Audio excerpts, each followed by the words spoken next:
السلام علیکم. Private I کے ساتھ انور مقصود آپ کی خدمت. آج ہمارے مہمان ہیں.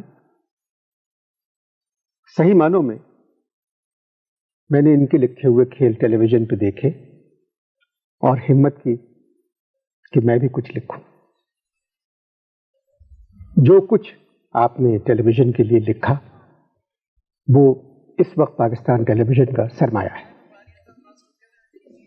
بہت اچھے انسان، بہت اچھے ادیب، محترم اشفاق احمد صاحب.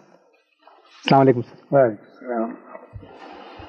سر پرائیویٹ آئی کا جو پروگرام ہے ہمارا یہ جی اس میں ہم مطلب لوگوں کو معلوم ہے کہ آپ کیا کر رہے ہیں، کیا کرتے ہیں، مگر لوگ پہچاننا چاہتے ہیں کہ آپ نے اپنی زندگی کیسے گزاری. ٹھیک. تعلیم کہاں حاصل کی، کس کالج میں گئے، کن لوگوں سے ملتے تھے، بچپن کیسے گزرا. تو ہم بات چیت کا آغاز بچپن سے کرتے ہیں. خوب. تو آپ ہمیں اپنے بچپن کے بارے میں بتائیں. انور میرا یعنی اگر یہ یہاں سے شروع کریں کہ تاریخ پیدائش تو میں بتاؤں کہ سن 25 میری پیدائش کا سال ہے. تو لاہور سے دور ستلج کے اس پار ایک جگہ ہے فیروز پور شہر، جی وہاں کا میں رہنے والا ہوں. وہیں سے میٹرک کیا، پھر لاہور آ گئے. یہاں کالج ڈویژن کون سی آئی میٹرک؟ میٹرک میں یہ ایک دردناک بات ہے کہ میٹرک میں میں واحد اپنے گھر کا، اپنے خاندان کا فرزند تھا کہ میں فیل ہو گیا. اور پھر اس کے بعد میں نے ارادہ کیا کہ گھر چھوڑ کے چلا جاؤں یا خودکشی. اچھا خودکشی کے لیے کوئی اچھی سی چیز نہ مل سکی. ہماری کھجور کا ایک درخت تھا، میں نے کہا اس کے ساتھ لٹک کے خودکشی کریں گے رستہ، تو وہ بہت مشکل ہے، اونچا بہت درخت. تو تیز دھار آلہ جو تھا وہ ڈر لگتا تھا کہ اس سے خون بہت نکلے گا، لیکن ارادہ میرا ایمانداری کے ساتھ پکا تھا. پھر میں نے کہا میں گھر سے بھاگ جاتا ہوں. مطلب اس کی وجہ صرف میٹرک میں فیل ہونا تھا؟ جی بہت، اس میں اتنی بڑی ذلت کہ کبھی خاندان میں ایسے ہوا ہی نہیں تھا. اچھا ہوا فیل میں اس وجہ سے کہ مجھے میتھمیٹکس نہیں آتا تھا، حساب میں میں بہت نالائق. مجھے یہ پتہ نہیں چلتا تھا کہ اگر ایک حوض کو 2 نالیاں 3 گھنٹے میں بھرتی ہیں اور اگر ایک چھوڑ دی جائے اور دوسری کھول دی جائے تو حوض کتنے گھنٹے میں بھر جائے گا. مجھے کیا پتا. میں کہتا ہوں مجھے وہاں بٹھا دو اور بتا دو کون سی نالی کھلی ہو، بتا دوں گا. ٹائم یہ نہیں آتا. ایک سوال آتا تھا کہ بتائیے 1780 13 جولائی کون سا دن تھا؟ Find by calendar the day. وہ نکالنا وہ نہیں سمجھ میں آتا تھا. الجبرا کہ کبھی ہوا آپ نے سنا کہ لام کو جیم کے ساتھ ضرب دی جائے اور بے کو سین کے ساتھ دیا جائے برابر ہے کہ فرض کیجئے برابر ہے لا کے. بھائی یہ کیا ہے؟ واقعی نہیں سمجھ. میں بڑی ایمانداری کے ساتھ کوشش کرتا رہا تو نہیں کامیاب ہو سکا. پھر ہمارے ایک استاد تھے، انہوں نے کہا کہ تم ایسے کرو. یہ بات میں ویسے پہلے بھی بتا چکا ہوں لیکن میں پھر اس کا اعادہ کرتا ہوں کہ انہوں نے کہا کہ آپ ایسے کریں کہ آپ جیومیٹری جو ہے یہ بھی 100 مارکس کی ہوتی ہے، یہ بھی 100 کا ہے، تو کم سے کم 100 تو لے لو. تم پاس ہونے جوگے نمبر 33% کے اعتبار سے، تو تم جیومیٹری کی 52 پروپوزیشن کو یاد کر لو. تو وہ میں نے رکھ کے کاغذ پہ کھینچ کے نقشہ ذہن میں بٹھا کے سردیوں کی راتوں کو قمیص اتار کے تاکہ سردی لگتی رونگٹے کھڑے رہیں اور مجھے تکلیف یاد کرتا رہا. تو اس میں انور میں نے 40 ایکسرسائزز ایسے یاد کر لیں جیسے حافظ قرآن کو یاد کرتے. آج ہے تو مجھے پتہ نہیں، جب بھی نہیں پتا، اب بھی نہیں پتا. تو 10 اس میں ایسی تھی جس میں یہ خرابی تھی کہ یہ جیومیٹری کے اعتبار سے الجبریکل آئیڈینٹی کے زور پہ اس کو پروو کریں، یعنی اس میں آدھا الجبرا آ جاتا تھا. اور وہ یوں آتا تھا کہ جیومیٹری کی آپ نے فگر دے دی، اس کے بعد نیچے اس کی اننسیشن لکھنی پڑتی تھی کہ چونکہ یہ ہوا اس لیے یہ ہوا. اگر 2 لائنیں دوسرے کو کراس کرے تو پھر اس کا اینگل یہ بنتا ہے. اچھا وہ جوں کا تو لکھنا تھا. اب وہ میں یاد کرتا تھا، مجھے یاد نہیں ہوتا تھا. تو اب مجھے جو فائدہ ہوا ولیجر ہونے کا، جس گاؤں میں میں رہتا تھا، سکھوں کا گاؤں تھا، وہاں پر ہیر بارش بہت پڑی جاتی تھی. تو وہ میں نے جو چیز تھی نیچے لکھی جانے والی اس کو بطرز ہیر یاد کر لیا تاکہ جب وقت آئے تو مسئلہ. تو وہ یوں کیا، مثلا میں آپ کو بتاتا ہوں وہ جو الجبریکل آئیڈینٹی تھی کہ if there be two straight lines, one of which is divided into any number of parts, the rectangle contained by the two straight lines. اب تک یاد ہے مجھے، اتنی عمر ہے تو یہ ساری میں یاد کر کے بطرز ہیر ذہن میں آگے چل بڑا خوش کہ اب 100 نمبر کا پرچہ ہے، اس میں تو میں 80 لے لوں گا کیونکہ کوئی چیز میرے ہاتھ سے پھسل نہیں رہی۔ اب جب کمرے امتحان آیا اور میں پرچہ حل کرنے بیٹھا تو وہ آ گیا، رکھ لیا سامنے، 3 سوال یہ بھی آئے۔ اب جب تک میں گاؤں نہیں میں تو لکھ نہیں سکتا، تو میں تو اس زمانے میں یہ نہیں ہوتا تھا کہ مزید سے پرچے جیسے کرتے رہو، گھر لے جاؤ، بوٹی مافیا، اس کا تو کوئی تصور ہی نہیں ہوتا۔ تو وہ جو انویجیلیٹر تھا وہ کہ یہ کیا آواز، سب چوکنے ہو جاتے۔ پھر میں منہ پہ ہاتھ رکھ کے چنانچہ بڑی مشکل سے جو کام مجھے 15 منٹ میں کرنا تھا وہ پونے گھنٹے میں اندر ہی اندر گانا گا کے یہ لکھا۔ تو یہ آپ مجھ سے ڈویژن پوچھ رہے تھے تو مجھے تو ساری بات بتانی پڑی کہ بڑی مشکل سے میٹرک کیا، لیکن پھر جب میتھمیٹکس کا دھندا مجھ سے چھوٹا تو پھر اللہ کے فضل سے B A M A F A یہ پھر مشکل نہیں لگا مجھے۔ تو میرا اور میری بیوی کا یہ اتفاق، بانو کسیا بی اے میں اے بی کورس میتھمیٹکس کا پڑھا، اور میں کہتا تھا کہ یہ تمہیں کیسے آ جاتی ہے یہ چیز، ہمیں تو کبھی سمجھ میں نہیں آئی۔ تو یہ ایک اسکول سے وہ جو گھر میں رہتے تھے وہ گھر کا کچھ بتائیں گے؟ گھر کیسا؟ گھر ہمارا بہت اچھا، پرانی وضع کا، سرخ اینٹوں کا۔ میرے والد ڈاکٹر تھے تو اپنے شہر کے معزز، مطلب پڑھے لکھے والے ڈاکٹر یا ڈگری؟ علاج والے ڈاکٹر۔ اور ہم بھائی بہن تھے 6، میرے بھائی تھے 2 بہنیں تھیں، وہ بھی سارے پڑھے لکھے تھے۔ بہنیں گھر پہ پڑھتی تھیں لیکن ان کو وہ رسالے آتے تھے، عصمت، تہذیب نسواں اور نعت اور اس قسم کے جتنے پڑھتے، جن کو پڑھ کے میں نے یہ ادب کی طرف۔ آپ نے نام لیا عصمت رسالے کا، میں سمجھتا ہوں سر کہ خواتین کی ترقی میں ان رسالوں کا بہت بڑا ہاتھ، اس میں کبھی کچھ کام نہیں ہوا اور یہ کسی نے سوچا تک نہیں کہ ان لوگوں نے خواتین کی آزادی کے لیے، ان کی بہتری برتری کے لیے، علامہ راشد الخیری نے، ہمارے جو عبدالحلیم شرر نے، سب لوگوں نے کیسے بڑھ بڑھ کے کام کیا۔ ان کا بڑا کنٹریبیوشن ہے عورتوں کی ترقی میں، مگر ایک دم ان کا نام ختم ہو گیا، ورنہ یہ رسالے جن نام لیا آپ نے، اس زمانے میں عورتیں پڑھتی تھیں اور جبھی سے شعور بیدار ہوا کام کرنا چاہیے۔ بے شک ہوا، اور وہ یعنی آپ کو یقین نہیں آئے گا، ایک ویکلی پرچہ خاتون نامی بامبے سے چھپتا تھا، بڑے سائز کا، جیسے ادبی دنیا ہوتا، اس کا نام خاتون، بامبے سے۔ ہاں جی، آپ کے لیے اور بڑی باقاعدگی سے ہمارے گھر آتا تھا۔ تو ان پرچوں کی بڑی یقیناً ایک مدد اور فورٹیفیکیشن۔ تو آپ کو ایک پڑھا لکھا ماحول ملا کہ بہنیں بھی پڑھ رہی ہیں، بھائی بھی پڑھ رہے ہیں، والد صاحب ڈاکٹر۔ پھر لاہور کب تشریف لایا؟ لاہور میں آیا سن 44 میں ایف اے کیا فیروز پوری سے، ایک آر ایس ڈی کالج تھا، لیکن بعد میں آ کے پھر گورنمنٹ کالج لاہور میں داخلہ لیا بی اے میں۔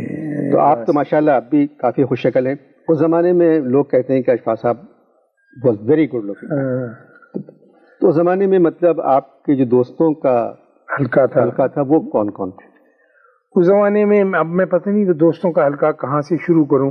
جو میرے سینئر تھے، میں سن 44 کی بات کر رہا ہوں، جب میں لاہور میں تھا، تو وہ ہمارے راجندر سنگھ بیدی ڈاکخانے میں ملازم تھے۔ اچھا، تو ہم سے سینئر تھے، ہم بہت ادب کے ساتھ میں۔ دیویندر ستیارتھی میرے بہت عزیز دوستوں میں سے تھا، بہت یہ آدمی تھے۔ پھر ہمارا بلونت سنگھ جگا کا مصنف، بہت اچھا۔ تینوں جو نام لیے آپ نے ہمارا کہا، کوئی ہماری بھی دوست تھا؟ کوئی ہماری دوست تو جب ہوئی جب ہم کالج میں گئے، کیونکہ اس زمانے میں تو کوئی پڑھی لکھی خاتون؟ بڑی لکھی خاتون رائٹر تو نہیں تھی، اچھا، لیکن بہت ذہین، ڈراموں میں کام کرنے والی۔ جی سی ہماری گورنمنٹ کالج ڈرامٹک کلب جو تھی، تو اس میں چونکہ یہ کو ایجوکیشن بھی تھی، تو ان میں ان خواتین سے ملنے کا اتفاق بھی ہوتا تھا جو بعد میں بڑے بڑے رتبوں پر فائز ہوئی، اور ان کے ساتھ علمی ادبی قسم کے مباحثے زیادہ چلتے تھے، کیونکہ میں تھا مظفر علی سید تھا، حنیف رامے ہم سے جونیئر تھے، یہ سب لوگ جو تھے یہ اس بات پہ زیادہ توجہ دیتے تھے کہ ہم اپنے علمی تبخر کو اجاگر کرنے کی کوشش کریں. تو ویسی دوستی کچھ ہو نہیں سکی، اسے ہونا چاہیے تھا میں اب سوچتا ہوں. لیکن میں تو بہت ان لوگوں خوش نصیب لوگوں میں سے تھا کہ میں جلدی ایم اے کرنے کے بعد اٹلی چلا گیا، اور اٹلی تو آپ جانتے ہیں حسین و جمیل لوگوں کا ملک ہے. جی تو وہاں اٹلی کیوں گیا؟ اٹلی میں گیا جب میں ایم اے میں پڑھتا تھا، تو میں یہاں لاہور میں ریڈیو اسٹیشن پہ ملازمت بھی کرتا تھا کہ اسکول براڈ کاسٹ کی اناؤنسمنٹس لکھتا تھا میں. تو میں 80 روپے کا ایک سٹاف آرٹسٹ تھا. تو میں اس وقت گورنمنٹ کالج کا ریچسٹ طالب علم، 80 روپے تنخواہ تو کسی کو نہیں ملتی تھی. میں 46 دادا سومناتھ چب نے ہمیں رکھا کہ آپ یہاں پر یہ کام بہت اچھی آپ لکھتے ہیں.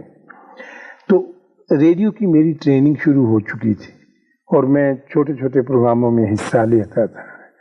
ایم اے کرنے کے فوراً بعد، بلکہ اس سے امتحان دینے سے 1-1.5 مہینہ پہلے، میں نے آزاد کشمیر ریڈیو جوائن کر لیا. یہ ہمارا پہاڑوں سے ماورا جو تھا، اب تو واضح ہے جب اس زمانے میں اسے ہم نے پوشیدہ رکھا تھا. تو میں لاہور بھی آتا تھا اور تراڑ کھیل بھی جانا پڑتا تھا. بعد میں یہ اسٹیشن مریا. جی. تو میری ریڈیو کی ٹریننگ تھی. جب میں ایم اے کر چکا اور میں ریڈیو پاکستان راول پنڈی میں ملازم تھا اسکرپٹ رائٹر کی حیثیت سے، تو پروفیسر عبدالعلی عابد وہاں آئے. انہوں نے کہا کہ یہ تم ریڈیو میں کہ تمہارا کام تو لیکچر، ہمارے پاس تو اردو کے لیکچر نہیں ہے، تو واپس میرے ساتھ چلو لاہور. وہ مجھے وہاں سے پکڑ کے لے آئے اور دیال سنگھ کالج میں مجھے اردو کا لیکچر مقرر کر دیا.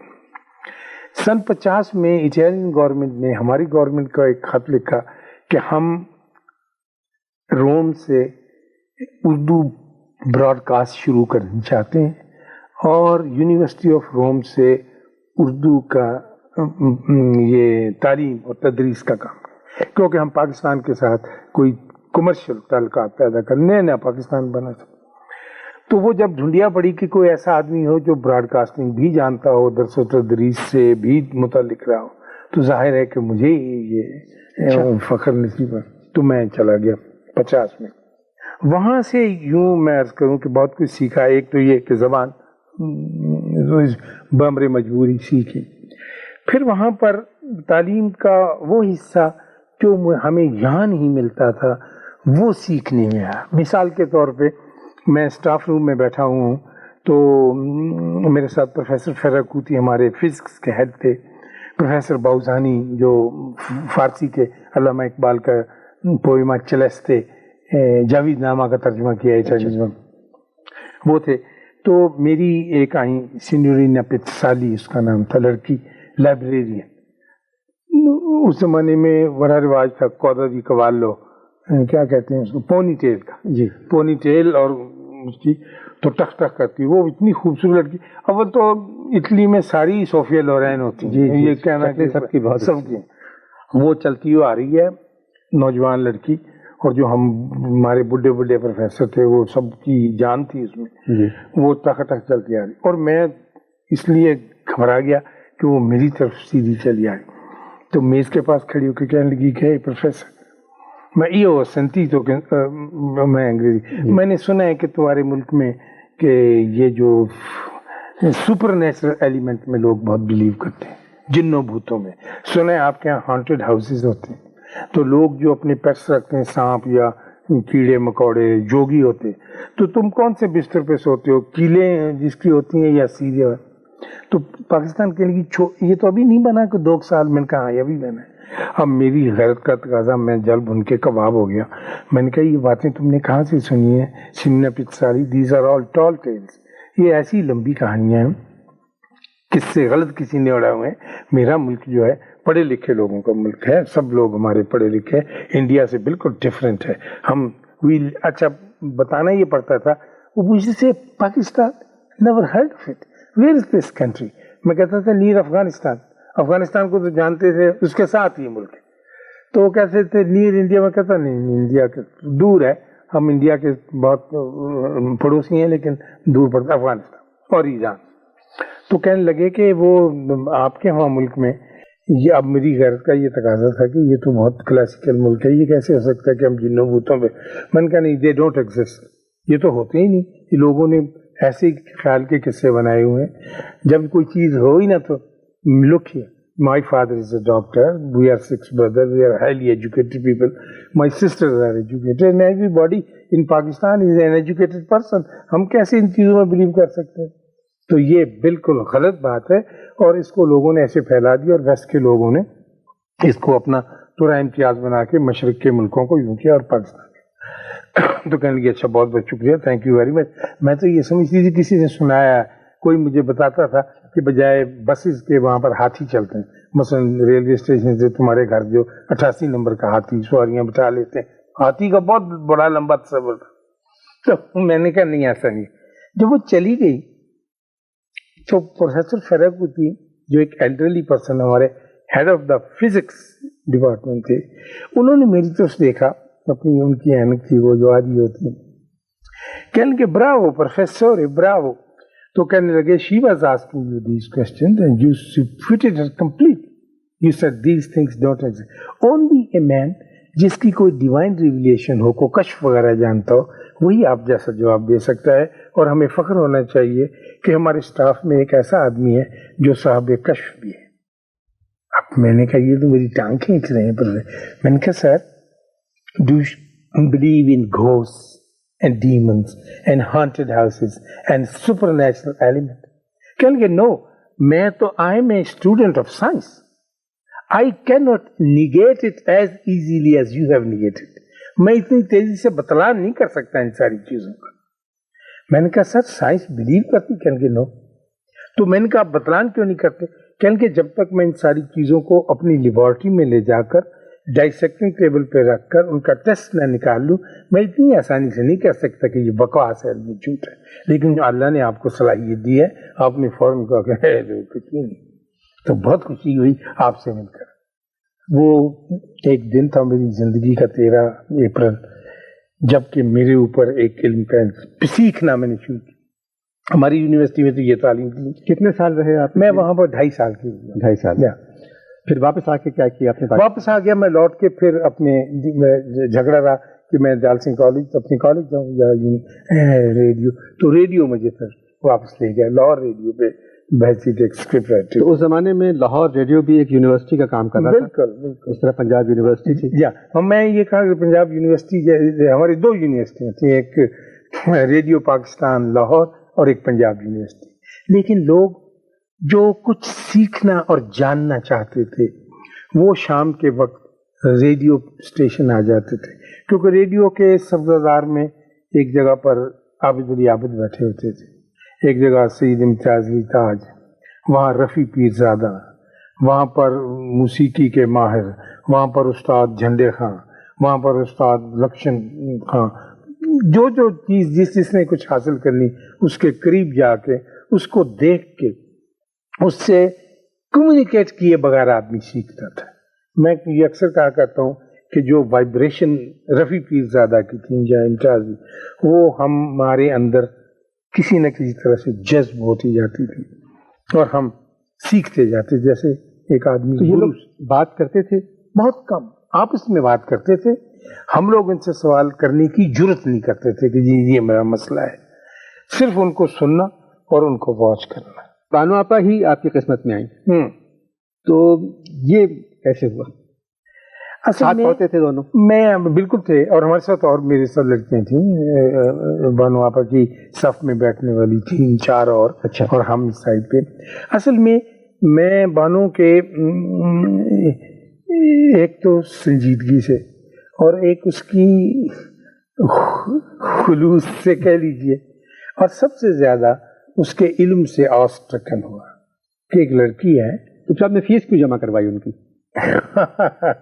وہ کیا فیس بانو نے بتایا مجھے فیس جمع کروائی. ہاں وہ تو اس لیے کہ میں نہیں چاہتا تھا کہ یہ ایسی مشکل میں کھڑکی پہ جا کے کرنا اور بابو سے بات کرنی.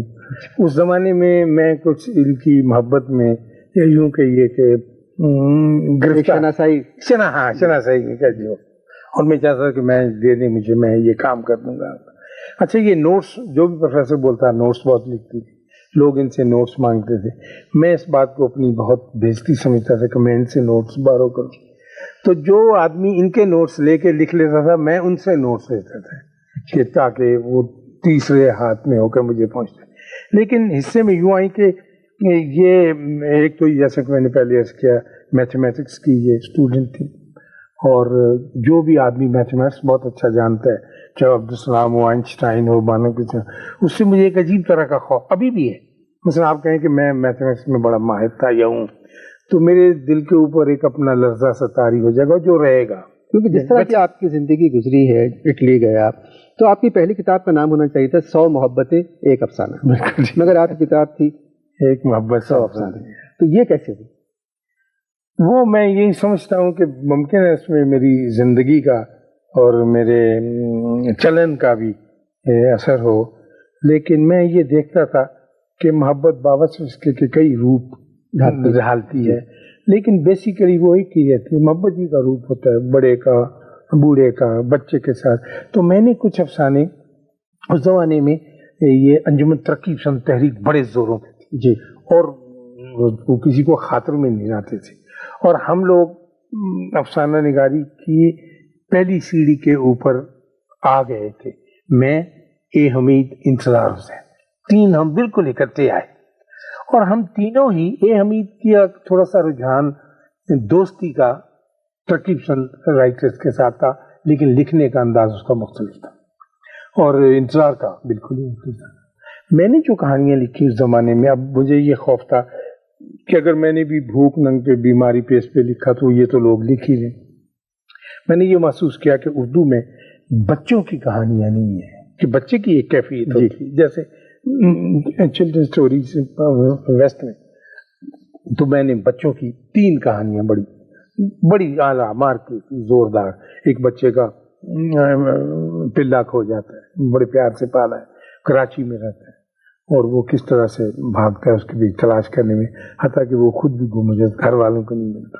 ایک یہ بتاتے کہ ایک بابا کہانی تھی, ایک اس کا بابا اپنے بیٹے کو لے کے ریلوے اسٹیشن پہ آتا ہے فسادات میں, اور بابا مر جاتا ہے, اور وہ بچہ 5 سال کا کدھر جائیے. تو جب یہ کہانیاں لکھی, چونکہ نئی انداز کی تھی, مختلف تھیں, اس لیے لوگوں کی توجہ کا باعث بنی.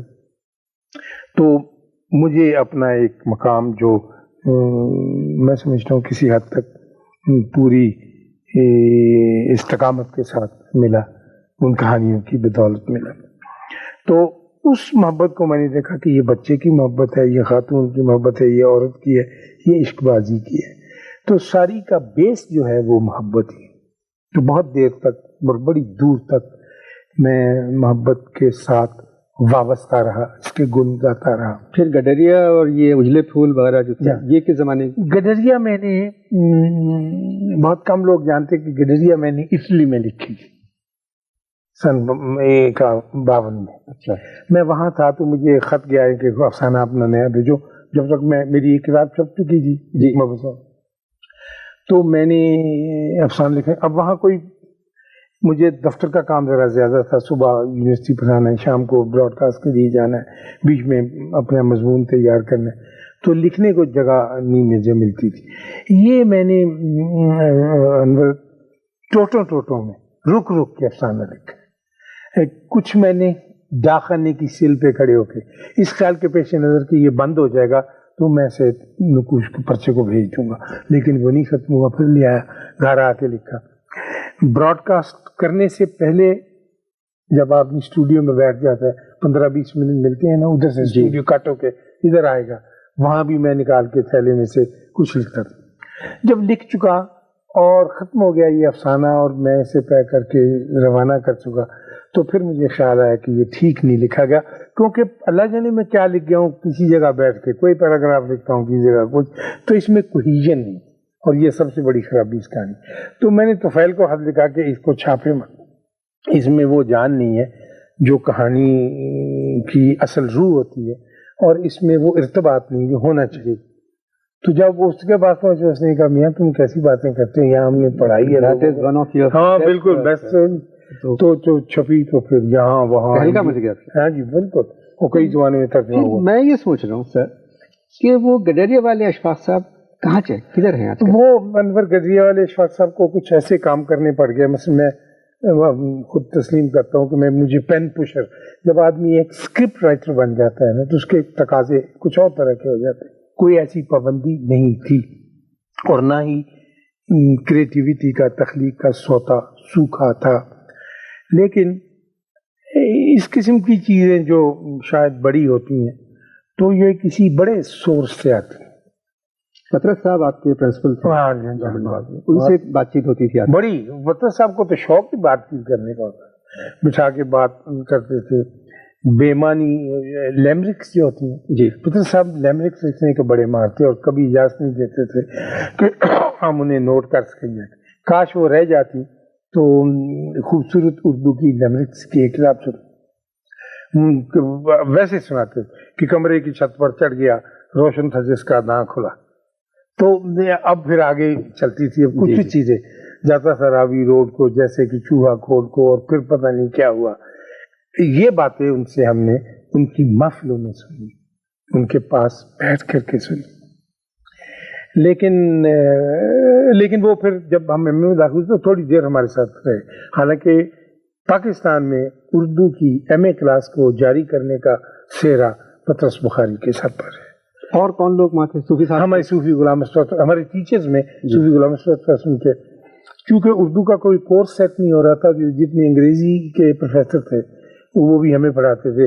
پروفیسر سراج صاحب سے جو کہ انگریزی کی ایم اے کلاس پڑھاتے تھے، اور ہم کو حکم تھا کہ ہم وہاں جا کے بیٹھے. جب ان کی بات تو وہ ہم کو ناول کا درس دیتے تھے، اور ہمارے کورس میں تھا aspects of the novel by E M Forster. جی. پھر خواجہ منظور صاحب ہم کو آئی ریچرڈز کی کتاب پرنسپلز آف کرٹیسزم پڑھاتے. خواجہ صاحب کی اردو کی دسترس بہت اچھی تھی. اسی طرح فارسی کی کلاس میں جا کے بیٹھنے کا حکم تھا. مرزا مقبول بیگ بدخشانی بڑے اچھے لسانیت کے ماہر تھے، وہ پڑھاتے. تو یہ ملغوبہ تیار کر کے. لیکن اردو کے پروفیسر ہمارے پاس 3 تھے. ایک صوفی صاحب تھے، ایک پروفیسر آفتاب احمد خان غالب والے. اچھا، غالب والے. ہاں، یہ ینگ سے لڑکے تھے، ہماری ہی عمر کے ہوں گے، لیکن بہت اچھا تیار کر کے لاتے تھے غالب. اور ایک پروفیسر جی ایم اثر، غلام محی اثر، وہ مدراس سے آئے تھے. اور ہم بہت حیران تھے کہ مدراس سے آنے والا کیسے اردو کو اقبال پڑھاتے تھے. اور پھر ان کی زبانی پتہ چلا کہ مدراس میں اردو ایم اے اس زمانے سے ہے جب سے مدراس یونیورسٹی بنی، جب سے موپلے وہاں ہیں. اچھا، جی. کبھی آپ کا رجحان لیفٹ کی طرف نہیں ہوا؟ یہ نہیں ہوا. اس زمانے ترقی پسند، بہت طاقتور جماعت تھی، اور سب ہمارے دوست ڈومینیٹ کر رہے تھے وہ لوگ بالکل. اور ہمارے دوست تھے، ان سے ملتے تھے ٹی ہاؤس میں، لیکن اس کی طرف طبیعت کچھ مائل نہیں ہوتی تھی. میرا زیادہ اٹھنا بیٹھنا بیدی صاحب سے یا دیویندر ستیارتھی جو زمانے میں